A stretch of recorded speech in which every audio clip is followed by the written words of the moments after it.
Yuriko, the Tyker's Shadow versus Prosh, Skyraider of Care.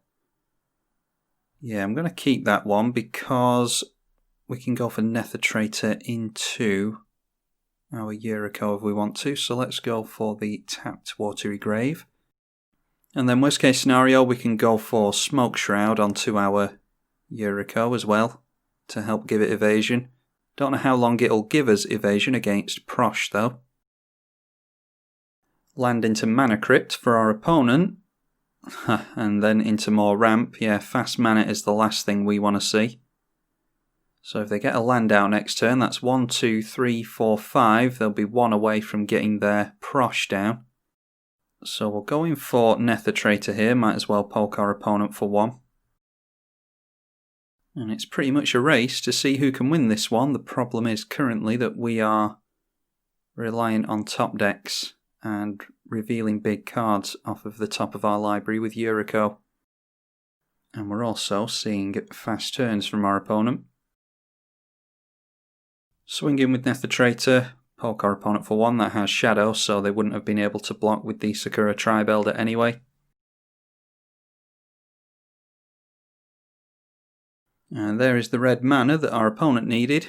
So one more turn and we are seeing their commander, I imagine. Oh, and a shared animosity as well, which is really good with the Kobold tokens.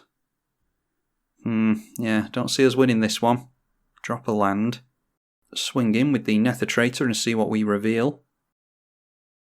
And then our opponent announces blockers, so we'll swap that out with our Yuriko. Hit our opponent. And reveal a Lightning Greaves, not a land. Well, we've got something to do at least.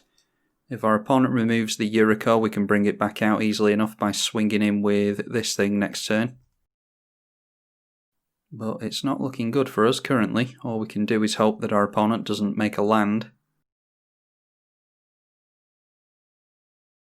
And there is Cavern of Souls, so they've even got anti-counter magic to back them up as well. Not that we have any counters to counter their Prosh with. So there we are. 6 Kobold tokens and a Prosh. Without haste, luckily, but these things will become 6 ones when they swing in, or is it 5 ones? Each other attacking creature, so they'll be 5 ones if they swing in. And we just haven't gotten into lands, have we? Let's go for the Smoke Shroud onto Yuriko. And then we're going to swing in with everything. Our opponent can block with the Prosh here. And they do. In response to blocks, we'll go in for the Mistblade Shinobi. And the Shinobi triggers will bounce the Prosh. They'll be able to get more Kobold tokens, but we're losing this one anyway, thanks to the shared animosity. We reveal Gadul Lurker off the top, and we will bounce the Prosh.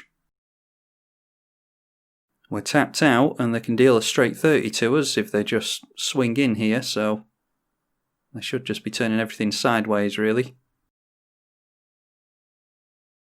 Going straight in for their commander again. They'll get some more Kobolds. And then they swing in. All of these things get +1/+0 per other attacking creature type. So that is a straight 30 to us. And there we go. Taken down by pretty much the fast mana there, really. The fact that we didn't draw it into lands as quickly as we needed to. Yeah, mana drain on top was too late. Then a land. So we were never going to win that one up against the Mana Crypt. Had our opponent not have had the fast mana, then I fancy our odds a lot more because we could have had mana drain held up for their commander, but they still get the Kobold tokens then, I think. Yeah, this is on cast, so they still get those, so perhaps they could have answered us anyway, thanks to that shared animosity. Anyway, that was a really fast one, so let's try again. Yuriko the Tiger's Shadow, this time up against Etali Primal Storm. Well, we've got access to unblockables. We can get our commander down on turn 2 there. Yeah, I'm just going to keep swinging in with our commander and hopefully it will get us into mana.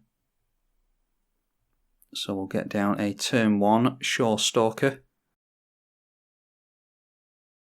Just a land from our opponent. Tetsuko is really good. Let's get down the Cloud of Fairies just in case our opponent gets rid of the Shore Stalker. This comes down and untaps a couple of lands. Alright, and now we'll go in with the Merfolk. And in response to blocks, get our commander into play. And then our opponent taps for red in response to that. I wonder if they've got Lightning Bolt. They need to wait for our commander to come down first if they want a Lightning Bolt. It's exactly the reason that I went for Cloud of Fairies. We don't actually care if our opponent Lightning Bolts Yuriko here. It was a Pyroblast, so they went for the counter. Again, we don't care about that thanks to going for the Cloud of Fairies. That just sets us back a turn. I'd actually rather get that out of the way now, because we do have mana drains and things like that in the deck. Speaking of which, let's try again with Yuriko here. No, we instead reveal a counterspell. So we're going to have to ditch... what to do? I think the Lightning Greaves, really. Don't know if we're going to have time to cast that. A Tormenting Voice, discarding a Kozilek. So they'll draw a couple of cards and shuffle their graveyard back in. So they've got access to that Pyroblast again. We get into a Changeling Outcast without haste. So let's go for the Cloud of Fairies again, just in case we need to cast our Yuriko again next turn. Then we'll swing in.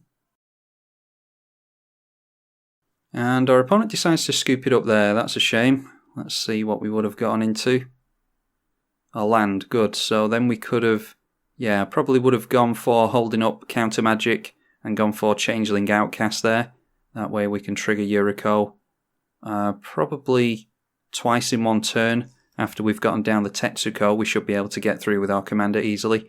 Worst case scenario, we can only get through with this, and that does in fact trigger Yuriko because it's a ninja, as well as every other creature type. Well, we're just going to have to keep trying to get an actual game going here. You are getting a little insight into how difficult it can be to get games.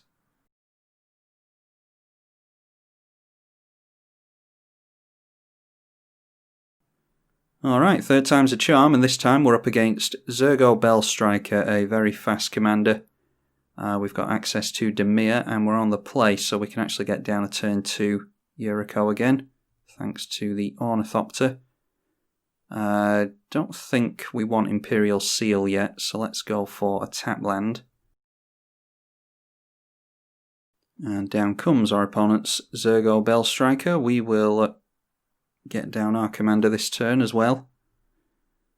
Ornithopter is really good in this deck because it has evasion and it's a 0 mana creature that can often be ninjutsu'd out. So the turn that we bounce it, we can just replay it again immediately.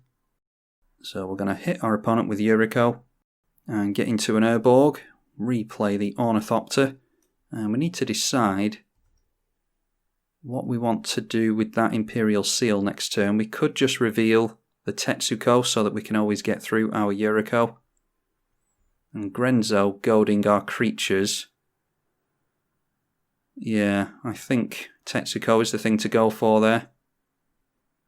We're not going to block with Ornithopter, we're going to take the 2. And they actually exiled a Higger of the Still Wind from us there. Okay, I think we go for the Urborg here. Or we could just go Cover of Darkness, couldn't we? Yeah, so in that case, we'll go Mutavault, knock the Summoning Sickness off of that, because we may need to use it. We'll go Cover of Darkness, naming Ninjas. And that way our commander can get through, and then let's put something big and scary on top. Or do we just want... I don't know, maybe we just want another ninja.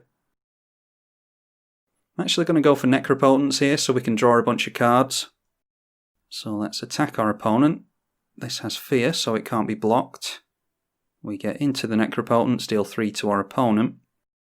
And it is a Hanway of Battlements from our opponent. A Legion War Boss. Yeah, they're really piling in the damage here. Might as well block one of it.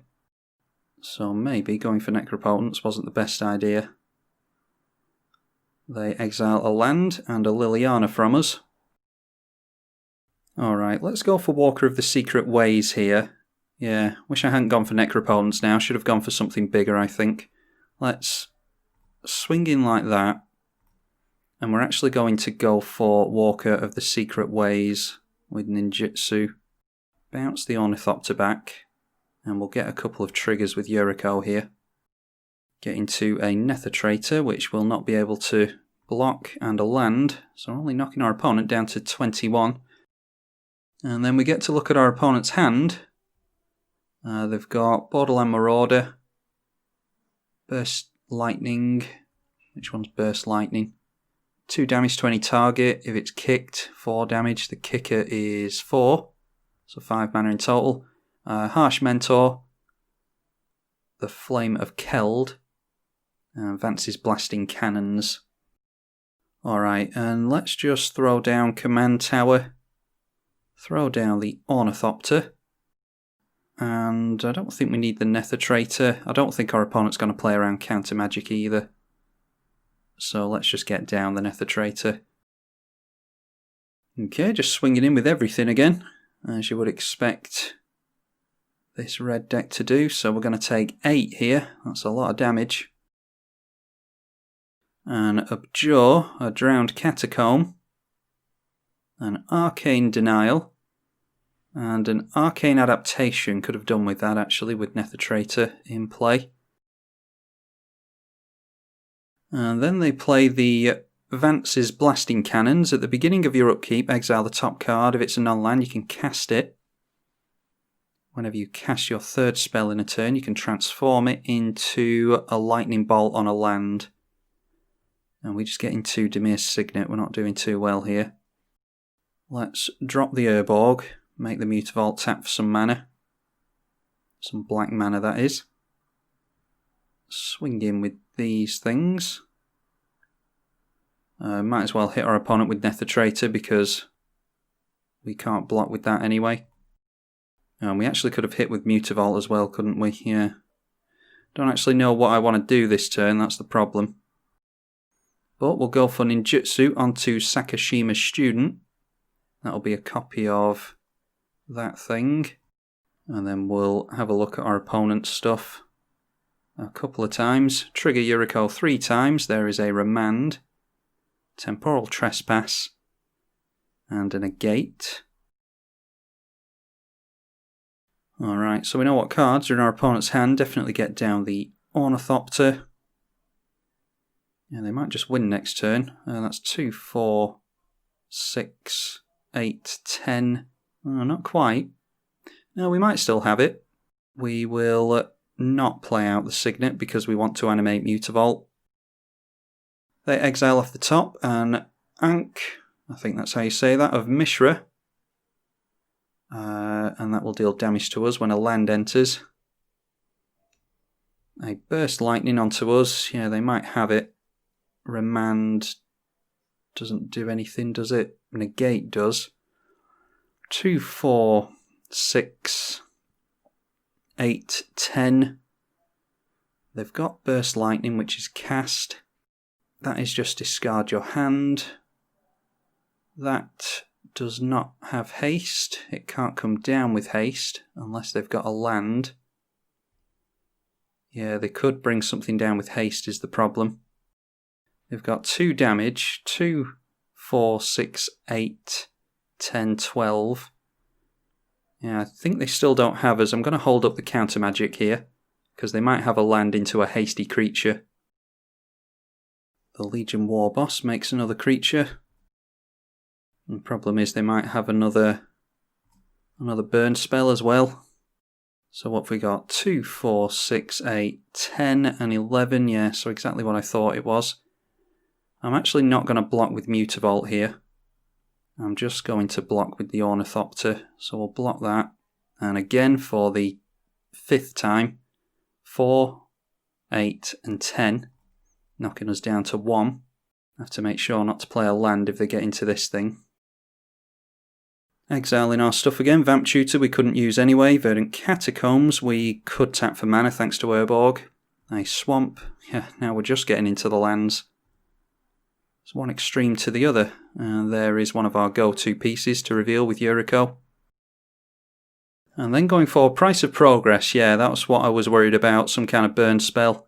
That's exactly the reason I didn't animate the Mutavault. Because we wouldn't have had the mana to go for negate otherwise.